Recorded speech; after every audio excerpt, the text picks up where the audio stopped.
বেশ কিছু গাড়ি চালক তুফানগঞ্জ 17 নম্বর জাতীয় সড়কের টোল ট্যাক্স ফাঁকি দিতে আন্দোলন ফুলবাড়ি 1 নম্বর গ্রাম পঞ্চায়েতের দরিয়াবালাই রোড বেছে নিয়েছে বলে অভিযোগ করা হয়।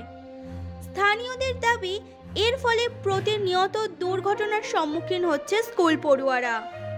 বারংবার গাড়ির স্পিড নিয়ন্ত্রণ সহ টোল ট্যাক্স ফাঁকি দিয়ে গাড়ি চালানো নিয়ে পুলিশকে অভিযোগ জানিয়েও সুরাহা মেলেনি বলে দাবি স্থানীয়দের।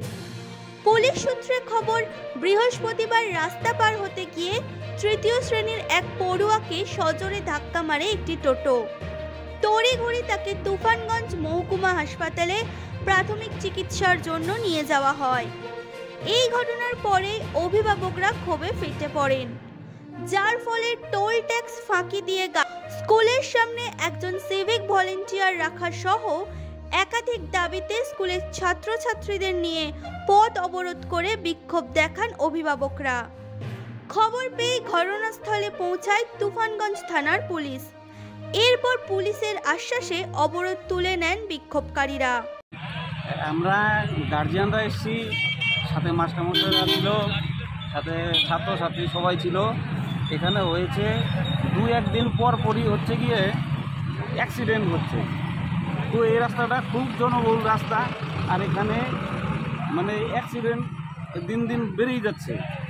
এবার হচ্ছে কি আজকেও একটা অ্যাক্সিডেন্ট হচ্ছে। এগুলা প্রশাসনের কাছে এর আগেও লিখিতভাবে মাস্টারমশাইরা দিয়েছে, কিন্তু তারা কোনো সেরকম পদক্ষেপ নেয়নি। আজকে সবাই মিলে পথ অবরোধ করার কারণ হচ্ছে এখানে একটা সিকিউরিটি দেওয়া হোক বাচ্চাদের, যে সিভিক বা কনস্টেবল যাই হোক একটা দেওয়া হোক, যাতে বাচ্চারা নিরাপদে রাস্তা পারাপার করতে মাঠে বা হচ্ছে স্কুলে যাতায়াত করতে পারে। হ্যাঁ, মাঠটা হচ্ছে বিপরীত দিকে, স্কুল একদিকে, মাঠটা হচ্ছে রাস্তার বিপরীত দিকে।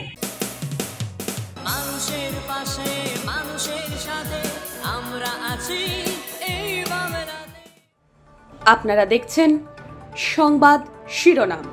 দেখলেন তো অনেক কিছু, এবার দেখুন নতুন কিছু।